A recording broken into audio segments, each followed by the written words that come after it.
Some people thought they were big sheep and just didn't understand, And a lot of questions was asked, of course. So I did a little bit of research to see in my local bookshops and whatever, and I could not get anything, not for adults or children.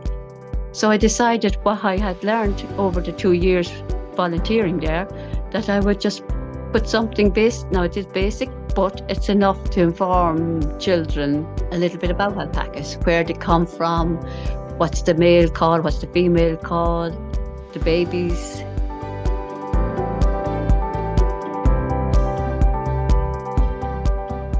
This is People and Their Poems, a podcast about the poems that make a difference in our world.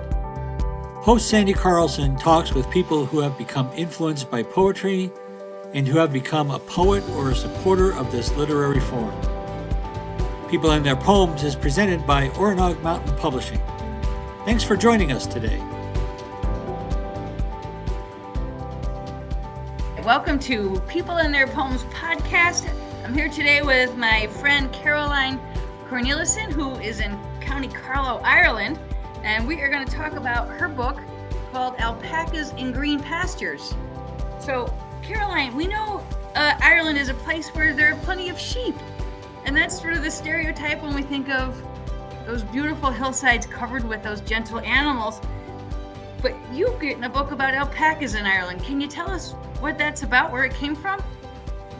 The reason why I wrote that book about alpacas is because alpacas has come to Ireland, say, the last 30 years. Some are recorded and some are not, in an organisation called the Alpaca Society of Ireland. But main reason why they've come is they're very good protectors for sheep as well. Some people just has them as a hobby. Some people rear them for breeding, for their fibres.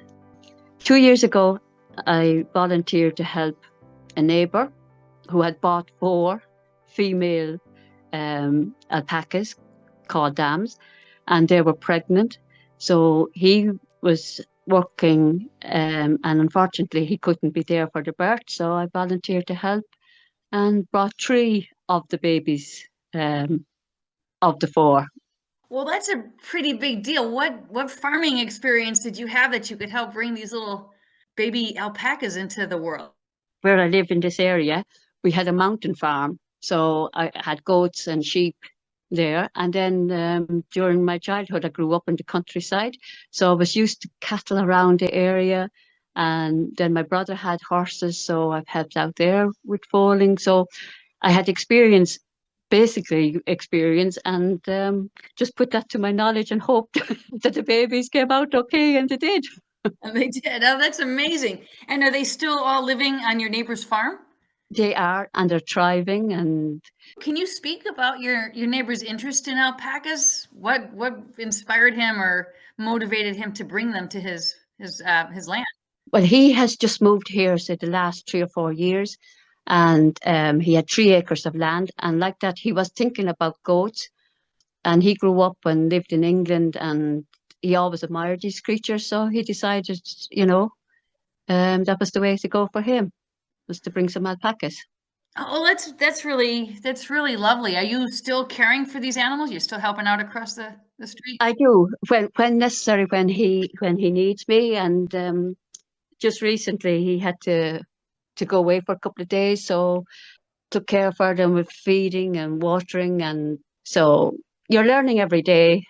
Are they forgiving animals? Are they easy to nurture? I don't really have a problem with them, but people always brings up, oh, alpacas spit at you and things like that. But I look at it in a different way. It's their way of communicating, and it's usually done when they're eating or something and somebody invade their space. Oh, okay. That's how I look at it. Perfectly understandable behavior then. It is. Because what would we do if somebody was taking our food or whatever? So you have these lovely animals living next door. You help some of them come into the world as babies. You continue to help them, and somewhere along the way, you found the time to write this story, this children's story about alpacas, and get it illustrated. Can you talk a little bit about what motivated you to write the story and see it into book form?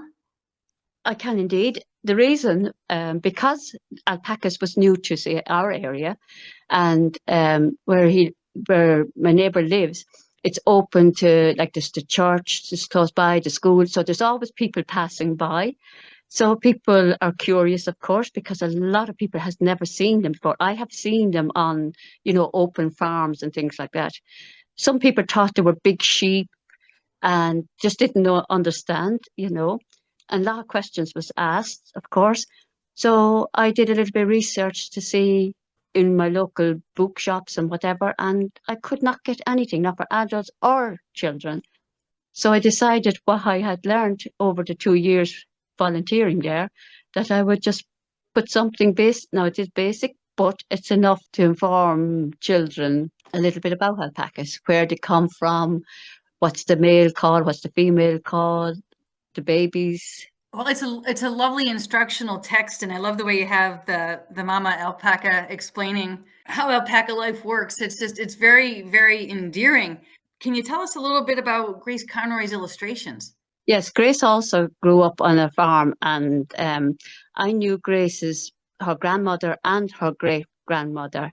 It was one day, it was her great grandmother's anniversary, and her daughter invited us back after the mass service. While I was there, I noticed on the walls on their farm there was a beautiful drawing of a hare and of a dog, and I just thought it was so stunning. So I inquired, who drew that. So she said, "Oh, that's my granddaughter. She's studying art."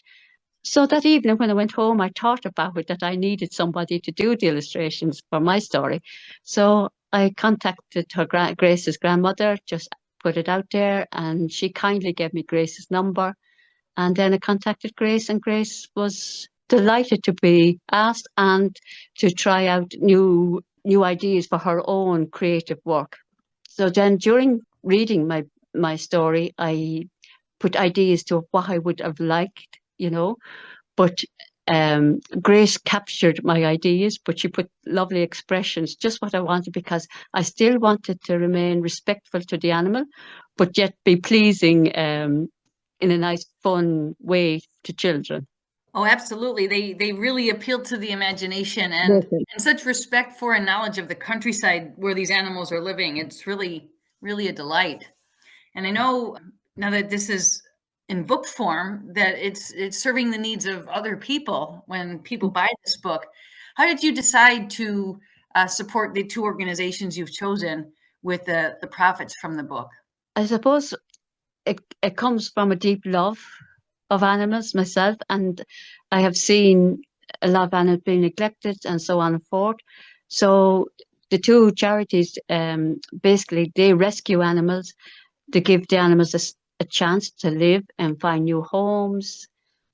So I just felt, why not? And most of these charities, they're struggling, and they have to do a lot of work themselves, and they volunteer themselves. So I thought, with this book in mind, why not do it? Well, it's very, very inspiring to think of how you used your experience, your imagination, tapped into Grace's creativity to create this book to benefit other organizations that take care of animals. It's just a really wonderful way to support the people around you, and that people who purchase this book aren't just buying a book, but they're supporting very worthwhile charities that support animals in Ireland and in the United States. Exactly. And also it's learning, say, for the United States. I know many people loves Ireland, so it gives them an opportunity to see a little bit more of our culture as well, and the connection, and then vice versa from Ireland.